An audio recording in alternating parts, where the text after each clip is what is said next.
How does Minecraft 1.6.4 feel in 2025? Honestly, I don't really know. That's why today I brought along two friends, and together we're going to spend 10 days on this version and see if it's still as good as people remember. This is 100 days in legendary Minecraft versions.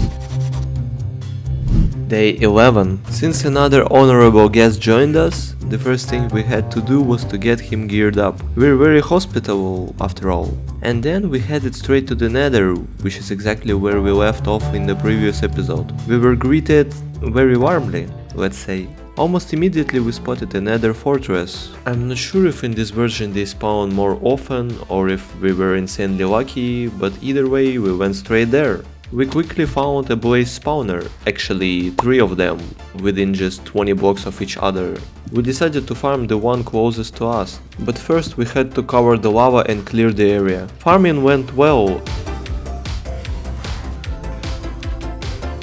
until we decided to check out the other spawners. That's when lava poured on me, and in this version, even with a full hunger bar, lava still kills you fast. Luckily, I died in a safe spot and managed to get my stuff back. We also had a bit of friendly fire here, no problem. After farming for a bit more, we decided to head back, because in the old Nether there is really not much to do. Day 12. Back home, we geared up Bona again. He had the worst luck in the Nether, dying over repeats. Sadly, I don't have that footage. Sadly. Yeah.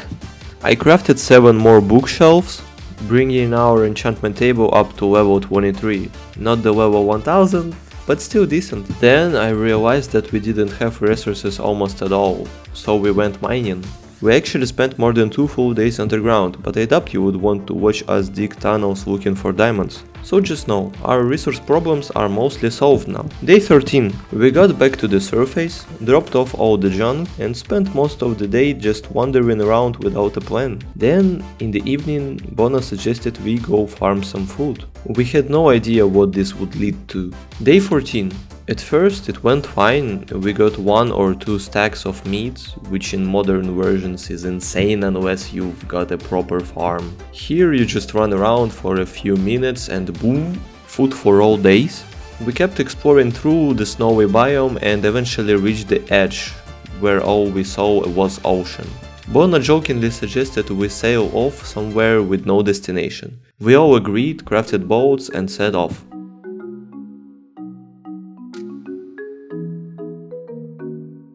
Then, out of nowhere, Bona turned his boat and smashed right into me. Just like that, I was standing in the middle of ocean, about 1000 blocks from the shore, with no boat and no wood. Saying I was mad would be an understatement.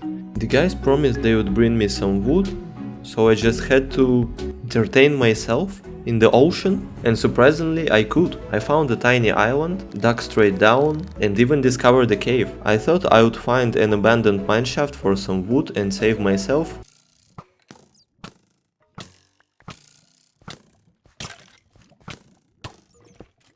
But no luck. Fortunately, the guys did find wood and came back for me. We sailed toward another shore, and it turned out to be a gorgeous island with a lake in the middle. Day 15. We loved the place so much that we decided to move here completely. You might be wondering, what about your old house? Well, Bona said he would bring everything over. Here is a bit from his perspective. He sailed back without coordinates, no idea how he remembered the way, crossed some mountains and reached our old house. Grabbed the most valuable stuff. Though he forgot the anvil, so he had to make another trip later. But we'll spare him the trauma in this video. Meanwhile, we cleared some forest and I started building my new house. I actually found the idea by googling Minecraft house 1.6.4. If I find the exact picture again, I'll put it here. The day was peaceful until night came. Remember when I had the brutal nightmares that attack in one of my videos? That made nights super hard. Yeah, that's nothing compared to what happened here. I'll just let the video speak for itself.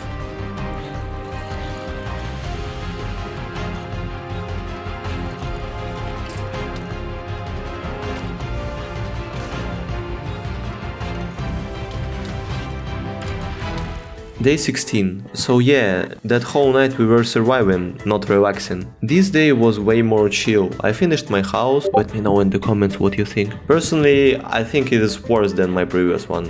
but still okay. And yeah, we decided to skip the night, once was enough. Day 17. The guys started building their own houses. Bona had a cool idea at first, but ended up rage quitting his design and rebuilding from scratch. Flirius made a textbook perfect house for this version. A solid 10 out of 10. We also moved the enchantment table and planted this massive ring of sugarcane. It looks both awesome and weird. We'll figure out what to do with it later, maybe. By the end of the day, I tried digging a mine again, but found nothing and gave up. When I got back up, I went hunting for Enderman, but got swarmed by every mob except Enderman. Classic. Day 18. I crafted a few more bookshelves. Helped Bono with his house, mostly just removing leaves. Yes, I'm that helpful. Then went mining for iron and coal. Later, I tried hunting Endermen again, but for some reason none were spawning. Then, a few minutes later, suddenly everything was spawning at once. The mob spawn system in this version is definitely weird. Day 19. I did some landscaping on our island after yet another nightly mob invasion. The guys kept working on their houses, so I'll show you a little speed build and then give you the final look.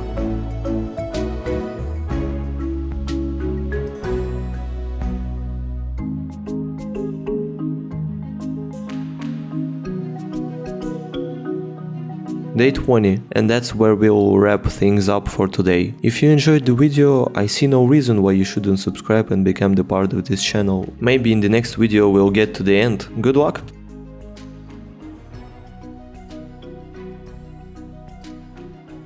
Press F.